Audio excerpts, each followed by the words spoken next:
자, 매주 후회 없는 선택으로 우리 동키들의 돈 걱정 덜어주시는 김충남 전문가 오셨습니다. 안녕하세요. 네, 안녕하세요. 청취자분들의 돈을 키워드리는 남자 동키남 김충남 전문가입니다. 반갑습니다. 안녕하세요. 오늘은 또 어떻게 돈을 키워주시려나요? 네, 우리는 이제 집을 살 때에는 부동산의 공인중개사를 통해서 집을 사고요. 그렇죠. 그리고 중고차를 살 때는 중고 자동차 딜러를 통해서 또 중고차를 삽니다. 그런데 집이나 자동차의 가격이 뭐 10만 원, 20만 원 이러진 않잖아요. 그럼 좋겠다. 보통 몇 천만 원, 몇 억원씩 합니다. 맞아요. 그런 고가의 거래를 하려면 아무래도 제대로 자격을 갖춘 사람인지 따져봐야 되는데요. 그래서 국토교통부 인터넷 사이트에서는 공인중개사의 기본적인 정보부터 행정처분 여부까지 조회해볼 수 있고요. 전국 자동차 매매 사업조합 연합회에서는 이 사람이 정식 딜러가 맞는지 조회가 다 됩니다.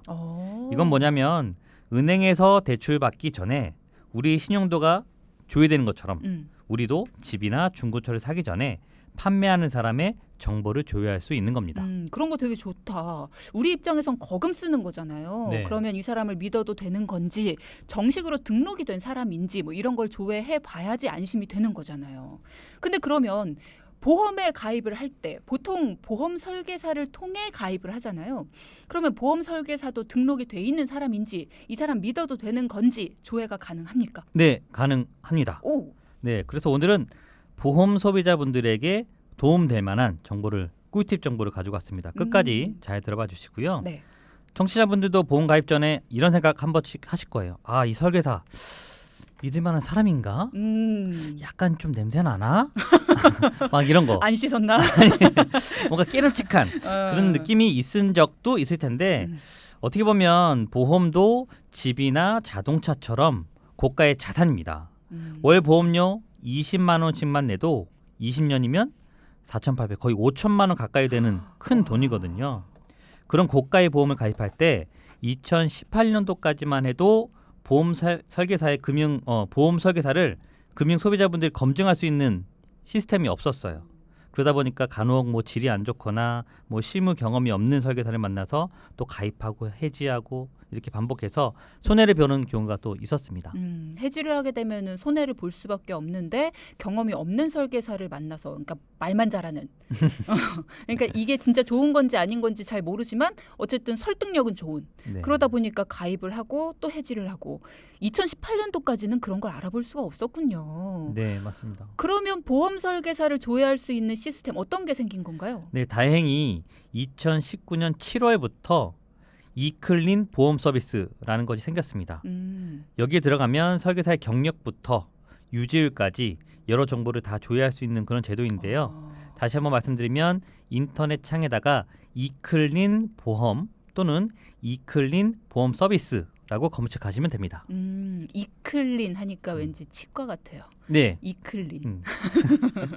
그러면 그냥 이클린 보험 서비스 여기 들어가서 설계사분 이름만 검색을 해도 나오는 건가요? 네. 근데 아쉽게도 일단 이클린 보험 서비스에 들어가셔서 보험 설계사 정보 조회를 클릭을 하시면 설계사 이름은 기본이고요. 네. 한 가지 더 14가지 고유 번호를 알아야 됩니다. 14가지?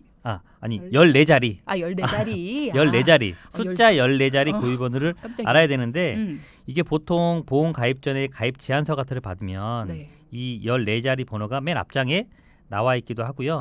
뭐 청약서에도 나와 있기도 하고요. 근데 글씨가 좀 작기도 해요. 그래서 잘 알아봐야 되는데 이 고유 번호를 또 못 찾겠으면 그냥 뭐 설계사분한테 물어보셔도 됩니다. 설계사님 고유 번호 뭐예요? 이렇게. 네. 뭐 저 같은 경우는 뭐 2013 어쩌고저쩌고 나오거든요. 네. 근데 이 고유 번호의 이 앞 4자리가 설계사분이 언제부터 일을 시작했는지 그 정도는 나오는 겁니다. 최소. 2013년부터 시작하셨군요. 네, 이제 10년 됐습니다. 네. 어떻게 알았지? 이렇게 공개하시는 건가요? 설계사의 이름 그리고 고유 번호 14자리가 필요하군요. 하긴 이름이 같은 사람도 많이 있을 테니까. 네. 예. 그러면 이클린 보험 서비스에서는 어떤 정보들을 볼 수 있는 건가요? 네, 설계사의 경력 그리고 그동안 뭐 위법한 행위를 한 적이 있는지 보험 상품을 판매하면서 불안전 판매를 한 적이 있는지 또 유지율이 몇 프로인지 이런 정보가 조회가 됩니다. 이 정보 조회가 된다는 요 것들 좀 자세하게 짚어보겠습니다. 유지율이 몇 %인지 요거 어떤 의미입니까? 네, 유지율은 해당 설계사한테 보험을 가입한 후에 1년이 지나고 2년이 지났을 때 몇 프로의 가입자가 끝까지 남아서 보험을 계속 유지하고 있는지를 알 수 있는 숫자입니다. 예를 들면 13차월 유지율 100%, 25차월 유지율 90% 이렇게 적혀 있거든요. 이렇게 유지율이 높을수록 많은 고객이 보험을 해지하지 않고 계속 보험을 유지한다는 증거인 거죠. 바꿔 말하면 보험 가입을 한 소비자가 얼마나 또 만족을 하고 또 설계사가 정도 영업, 뭐 쉽게 말하면 뭐 정도권 영업을 했는지 예를 들어서 이 사람은 보험 가입을 한 10만 원 정도면 할 수 있는 사람인데 20만 원 했다든지 기존에 있는 보험인데 또 중복으로 또 가입시켰다든지 이렇게 그러면 그 보험을 정리했을 텐데 안 했다는 거는 그쵸. 필요한 보험만 가입을 시켰다라는 그쵸. 의미구나. 그래서 정도권 영업을 했는지 그런 척도가 되는데 일단 유지율은 높을수록 좋습니다. 그렇겠죠. 업계 평균이 13차월이 약 80%, 25차월이 한 70%. 이게 평균이 이 정도니까 평균보다는 높으면 좋은 거겠죠. 그렇겠죠. 네. 그러니까 유지율이라는 건 소비자가 가입을 한 후에 오랫동안 그 보험을 유지하는 비율이라고 생각을 하면 되니까 알고 보니까 그 보험 별로던데 할 만한 보험은 별로 권하지 않는 설계사가 유지율이 높겠네요. 그러니까 신뢰할 수 있는 설계사다. 이렇게 생각을 하면 되겠고요. 네, 그렇게 비율을 엄청 잘해주셨네요. 네. 그리고 금융 소비자분들에게 좀 아쉬운 얘기일 수도 있는데요. 네. 이 이클린 보험 서비스는 설계사분이 정보를 동의하지 않으면 조회가 되지 않아요. 강제 사항이 아니기 때문에. 그래도 2019년도 기준으로 정보에 동의한 분이 약 한 92% 정도였으니까 지금은 더 올라와 있을 거라고 예상이 됩니다. 만약에 김충남 전문가님 저 전문가님 거 이렇게 보고 싶은데 정보 제공 동의 좀 해주세요 했는데 네. 저는 제 정보 보는 거 원치 않습니다. 보지 마세요. 하면 이상하잖아요. 조금 그러네요. 네, 그죠? 네. 그러니까 당연히 뭐 동의해 주실 거라고 생각하고 뭐 이게 개인 정보를 보는 게 아니라 네. 그런 거니까. 자, 그럼 또 짚어보죠. 앞서 말씀하실 때 이클린 보험 서비스에서 설계사가 불완전 판매를 한 적이 있는지 조회가 된다 이런 말씀을 하셨는데 불완전 판매라는 게 그러니까 설명을 제대로 안 해주고 판매를 해서 소비자가 이해를 잘못해서 계약이 무효가 된 뭐 이런 건가요? 네, 그런 거죠. 뭐 말 그대로 완전하지 못한 판매, 불완전. 그건 뭐냐면 대표적으로 보험을 가입할 때는 이제 만나서 할 경우에는 이름 서명을 계약자가 본인이 쓰셔야 돼요. 그렇죠. 그렇죠. 근데 그거를 설계사가 대신한다든지. 그럼 대필 이것도 불완전 판매고요. 네. 그리고 대표적인 상품 설명 위반. 이 상품은 앞으로 저축으로 사용해서 만기 때 얼마를 받을 수 있습니다. 라고 가입했더니 알고 보니 저축 상품이 아닌 보장성 보험. 중간에 해지하니까 한 푼도 못 받는. 그거는 상품 설명을 제대로 안 한 거잖아요. 이럴 경우. 하고 나머지 뭐 보험을 가입하면 여러 가지 서류를 또 받아야 돼요. 네. 근데 주지 않았어요. 못 받았어. 이런 게 다 불완전 판매에 해당이 됩니다. 그러면 불완전 판매로 인해서 이게 해약을 하고 싶다. 이거는 뭐 기간이 있나요? 한 2년 지나서 이거 불완전 판매예요. 할 수는 없잖아요. 근데 그래서 3개월 이내에는 그런 품질 보증 해지를 할 수 있는 기간이 있는데 3개월이 넘어갈 경우에는 또 민원이라는 절차를 통해서 또 이렇게 보험사랑 또 분쟁을 또 하셔야 돼요. 네, 쉽지는 않습니다. 그렇구나. 그러면 이런 팁을 좀 주세요. 혹시 소비자분들이 설계사를 이제 선택을 해야 되잖아요. 그럴 때 도움이 될 만한 제도가 있을까요? 네, 추가로는 매년 보험협회에서 선정하는 우수 인증 설계사라는 제도가 또 있습니다. 별표 하나 더 뭐가 있다고요? 우수 인증 설계사. 보험협회에서 선정한 거면 믿을 수 있을 것 같아요. 우수 인증 설계사에 선정이 되려면 자격 기준은요? 네, 기본적으로 같은 회사에 3년 이상 일을 해야 되고요. 그리고 13회차 유지율이 90% 이상. 그리고 연소득이 4천에서 5천만 원 이상 돼야 됩니다. 뭐 나머지로는 아까 말씀드린 불완전 판매나 보험 사기가 없어야 우수 인증 설계사로 선정이 되는데 네. 이것 또한 좀 애매한 게 이 우수 인증 설계사를 선정이 되려면 본인이 신청을 해야 받을 수 있는 겁니다. 그러니까 내가 우수 인증 설계사임에도 불구하고 신청을 안 하면 안 받는 거죠. 근데 사실상 어떻게 보면은 이게 또 절대적인 기준이 될 수 없는 게 뭐 개인적인 사정으로 오랫동안 다녔던 회사를 또 옮길 수도 있고 또 신청을 못 했을 수도 있고. 근데 어쨌든 이 우수 인증 설계사 마크를 보시면 네. 아 그래도 이 설계사 기본 이상은 되는구나. 기본은 되는구나. 그렇게 보시면 될 것 같아요. 그렇군요. 자, 어떤 설계사가 좋을지 고민하고 계신 분들은 이클린 보험 서비스를 통해서 우수 인증 설계사 검색 한번 해보시면 좋을 것 같습니다. 네, 맞습니다. 그런 이력들은 설계사가 남겨놓은 그 지표인데요. 네. 어쨌든 그 숫자들이 기준치를 만족하거나 업계 평균보다 높으면 좋은 건 사실입니다. 그렇죠. 다만 설계사를 선택할 때 뭐 절대적인 기준은 될 수 없지만 참고하셔서 한 번쯤은 확인해 보셔도 좋을 것 같습니다. 네. 그동안에 믿을 수 있는 보험 설계사를 찾고 계셨던 분들 오늘 이야기 나눈 이클린 보험 서비스 잘 활용해 보시면 좋을 것 같고요. 자, 갈팡질팡 선택의 순간을 돕는 방법을 알려드립니다. 레디, 액션. 아, 자기야, 우리 엄마 어떡해? 아니 장모님 왜? 엄마가 아빠도 없이 혼자 계시잖아. 얼마나 걱정돼. 얼마 전에 알지? 엄마가 가슴 쪽이 쿡쿡 쑤신다고 그러기도 하고 내가 잠이 안 오더라. 아 근데 그래서 무슨 일인데? 어? 아니 자기도 알지. 우리 엄마가 원래 속 얘기를 잘 안 하잖아. 아, 고민되는 거 있어도 그렇게 얘기를 안 한다? 그동안 얼마나 힘들었을까 우리 엄마. 아니 뭐야? 뭐 보이스피싱? 뭐야? 아니 그래 짐작은 돼. 요양보호사로 일하다 보면 이 사람 저 사람 뭐 장난 아니었겠지. 아 그래도 그렇지 내가 남이야? 딸이잖아 딸. 아, 얘기를 해야 될 거 아니야. 아니 아 그래 여보? 아 뭔데 뭐 다단계? 뭐 어디 빠지셨어? 우리 엄마는 도대체 왜 그러는 걸까 자기야? 도대체 왜 말을 안 하는 걸까 자기야? 아 도대체 나는 이해가 안 된다니까? 뭔데? 아니 엄마가 월급의 반을 보험료로 내고 있대. 아이고 뭐라고? 아니 너 장모님한테 무슨 일이 난 줄 알았잖아. 걱정했어? 자, 이 상황 잠시 후에 자세하게 살펴볼 거고요. 자, 앞서 우리가 열심히 연기를 한번 해봤는데요. 어떤 사연인지 내용을 좀 설명해 주세요. 네.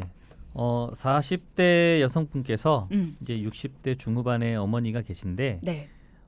뭐 쉬운 일은 아니죠. 요양보호사 일을 하시면서 혼자 계시니까 네. 이제 경제 활동을 하고 계신 와중에 음. 보험료를 월급의 반 이상을 내는 걸 보고 아, 깜짝 놀라서 음. 사연을 신청해 주셨습니다. 그러니까 얼마를 버시는데 얼마를 내고 계신 거예요? 150만 원 버시는데요. 네. 보험료가 70만 원입니다. 아, 그러니까 150만 원 중에 70만 원이라고 하면 진짜 절반 가까이 내고 계신 거잖아요. 네네. 너무 큰 금액인데 그러면 어머님이 어떤 보험에 가입 중이셨던 거예요? 네, 어머님 같은 경우에는 지금 종합보험 한 건, 그리고 간병보험 한 건, 치매보험 한 건, 암보험 한 건, 건강보험 한 건, 상해보험 한 건, 주택가재보험 한 건, 많이도 가입하셨. 아이고야.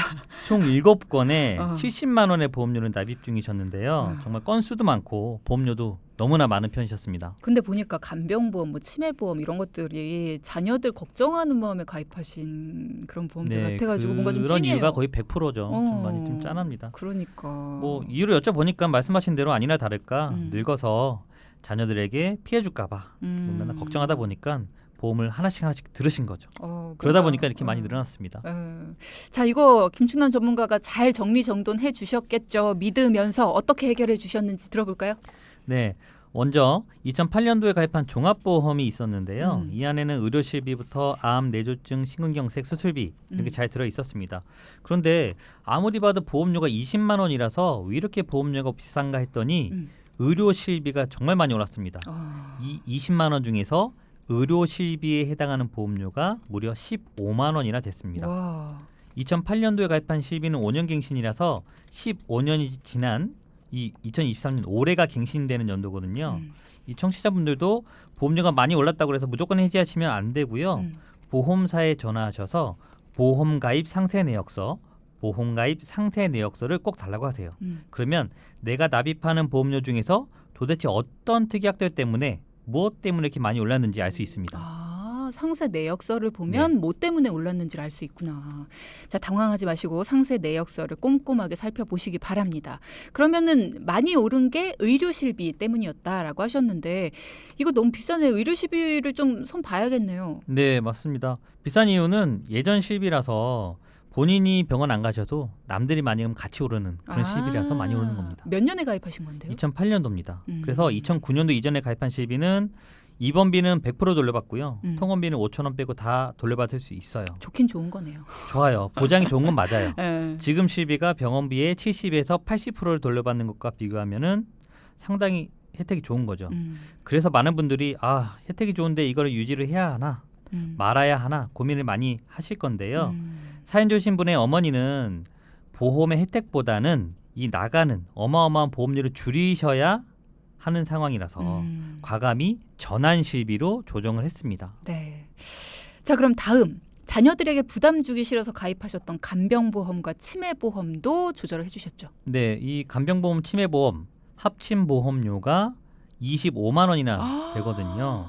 문제는 사연자의 어머님이 알고 계신 내용하고 실제 보장하고 많이 달랐습니다. 이 간병보험은 간병인과 관련된 보장이 아니고요. 네. 국가에서 정한 1에서 5등급 장기 요양 등급 판정을 받으면 그에 따른 진단비를 받는 거고요. 네.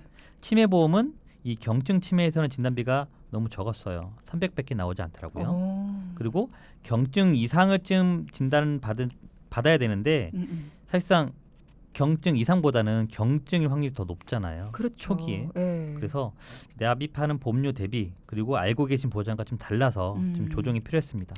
사실 치매보험은 경증 치매에 대한 진단비가 얼마냐 이게 관건이잖아요. 네, 그 부분이 많이 적었네요.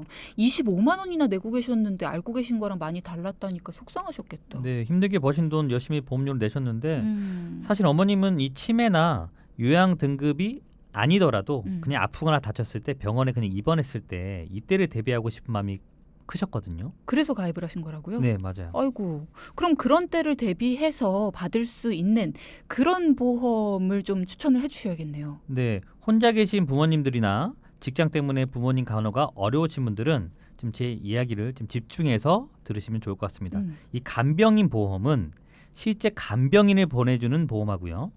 간병인을 먼저 쓰고 영수증을 보험회사에다 주면 간병비를 돌려받는 보험으로 나눠집니다. 그러니까 두 개예요. 간병인을 보내주든지 내가 간병인을 먼저 쓰고 간병비를 돌려받든지. 사람을 보내주든 나중에 돈을 돌려주든. 맞아요. 근데 이 둘의 차이점은 간병인, 사람을 보내주는 보험은 보험료가 오르는 갱신형이고요. 간병인을 쓰고 내가 간병비를 돌려받는 거는 보험료가 오르지 않은 비갱신형이에요. 그러면 비갱신형이 더 좋은 거 아니에요? 네, 물론 장단점이 있긴 하지만 어머님은 보험료가 오르지 않는 걸 원하셔가지고 비갱신형으로 좀 상담을 해드렸고요. 앞으로 일반 병원에서 간병인을 먼저 쓰고 그리고 나서 영수증을 청구하면 보험사에서 15만 원의 간병비를 받게 되는 겁니다. 꽤 많이 받으시네요. 네, 근데 여기까지는 대부분 보험사가 똑같아요. 근데 그 중에서 간병인을 지인이나 가족으로 쓰고 그 간병비를 지원받을 수 있게 해드렸습니다. 원래 지인이나 가족이 간병인이 되는 게 안 되잖아요. 안 되죠. 그냥 내가 간병인이 필요하면 간병인 업체에다 간병인 보내주세요 하고 나는 남을 고용을 해야 되는 건데 그렇죠. 이거는 유독 이 회사에서는 예를 들어서 PD님이 어디가 아프세요. 제가 이제 간병을 해줘야 돼요. 그럼 제가 간병업체에 간병인을 제가 등록을 해요. 그럼 PD님이 김충남을 찾아서 저희 사람 불러주세요. 부르는 거예요. 그럼 제가 가요. 그럼 PD님은 그 업체한테 뭐 간병비가 15만 원이다. 그러면 업체에서는 10% 20% 띄고 나머지 12, 3만 원을 저한테 줘요. 그리고 PD님은 영수증을 거꾸로 다시 보험사 청구하면 15만 원 받아요. 그러니까 내가 아는 지인을 간병인으로 쓰고 돈도 받고. 그러니까 누가 사실 간호를 해줄 때 내가 아는 사람, 가족들이 간호를 해주는 게 훨씬 편하고 의지가 될 수 있는데 그런 부분이 안 돼서 굉장히 불편했었거든요. 근데 이런 게 가능한 곳이 생겼군요. 한 군데 아직 한 군데까지밖에 없는데 어떻게 변할지 모르겠지만 저는 개인적으로는 괜찮다고 보고요. 게다가 또 20년나 100세 만기 어머님 나이가 한 보험 나이로 67세, 8세 되거든요. 그럼에도 불구하고 20년나 100세 만기 해도 매월 4만 원만 내면 됩니다. 굉장히 저렴하네요. 네네. 근데 또 무조건 뭐 기존에 갖고 계셨던 간병보험, 치매보험 이게 뭐 필요 없다, 안 좋다는 게 아니라 다행히도 우리나라에서는 장기 요양 등급을 받으면 치매 진단을 받으면 국가에서 여러 지원을 해주고 있어요. 그렇죠. 집에서 재가 치료 받으면 뭐 재가 치료비를 대주고 요양병원 입원하면 요양비도 대주고 이렇기 때문에 국가에서 해주는 거 외에 개인 보험으로 추가적으로 더 받는 거잖아요. 그래서 무리해서 하실 필요는 없을 것 같고요. 또 혼자 계신 분들 치매, 간병 이런 얘기 들으면 되게 불안하잖아요. 그래서 덜컥덜컥 가입하시는 분들은 없으셨으면 좋겠고 결국 이렇게 해서 어머님은 21만 원의 보험료를 더 줄였습니다. 네. 많이 부담되는 가격의 보험료를 내고 계셨어요. 그래서 그 보험료를 줄이는 데 집중을 하셨지만 낭비되는 것들만 쏙쏙 골라서 줄여주고 계십니다. 아직 남은 보험료가 더 있잖아요. 근데. 네. 앞으로 또 암보험, 상해보험, 건강보험, 주택화재보험 어머니. 많이 있는데 암보험 또 상해보험은 또 음. 홈쇼핑에서 가입하셨어요. 이런 것도 보장이 좀 범위가 좁게 돼 있어서 네. 다행히 한 달이 안 됐기 때문에 뭐 청약 처리를 통해서 돈 돌려받았고요. 이 건강보험은 또 5년만 더 내면 끝나요. 이런 건 당연히 유지를 해야겠죠. 그리고 주택화재보험은 10,000원으로 내고 계셔서 칭찬 드리고요. 그렇게 해서 유지할 건 유지하고 조정할 건 조정했음에도 불구하고 보완까지 했는데 또 15만 원의 보험료를 줄였습니다. 다행이네요. 자, 그러면 70만 원 내고 계셨어요. 150만 원을 버시는데 70만 원을 보험료로 내고 계셨어요. 얼마까지 줄어들었습니까? 네, 그 보험료 70만 원을 50만 원을 줄여서 20만 원으로 낼 수 있도록 해드렸고요. 오. 또 5년이 지나면 납입이 끝나는 보험이 있으니까 보험료는 10만 원 정도로 내려갈 거로 예상합니다. 여기서 이제 의료시비만 조금씩 더 오르겠죠. 근데 더 중요한 건 혼자 계시는 이 60대, 70대 분들이 보험료가 70만 원이면 너무나 많으신 겁니다. 그렇죠. 이거 뭐 자식분들한테 용돈 받아서 내실 경우도 있고 힘들게 일해서 내시는 경우도 많잖아요. 정말 보험료는 지출입니다. 한 번 나가면 안 돌아오는 돈 알고 계시죠?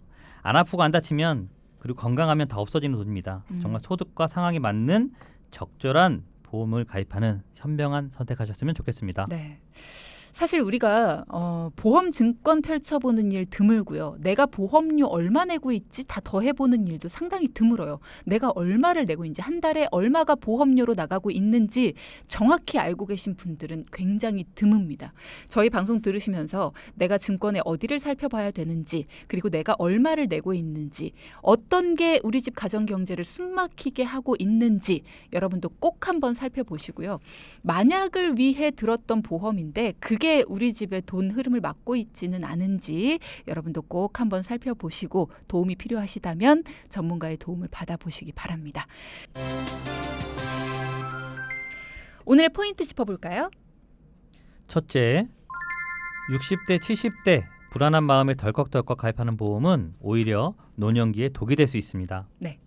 둘째, 간병인 보험은 간병인을 직접 보내주거나 간병인을 쓰고 간병비를 지원받는 보험으로 나눠집니다. 각자 상황에 맞게 선택하시기 바랍니다. 네, 오늘도 수고 많이 하셨습니다. 수고하셨습니다. 네, 김충남 전문가와 함께했습니다. 자, 방송 중에 상담해드리는 내용은요. 청취자 여러분의 올바른 투자 판단을 위해 참고로 드리는 말씀입니다. 금융상품 가입이나 해지 같은 판단은요. 스스로의 책임으로 결정하셔야 한다는 점 꼭 기억하시기 바랍니다.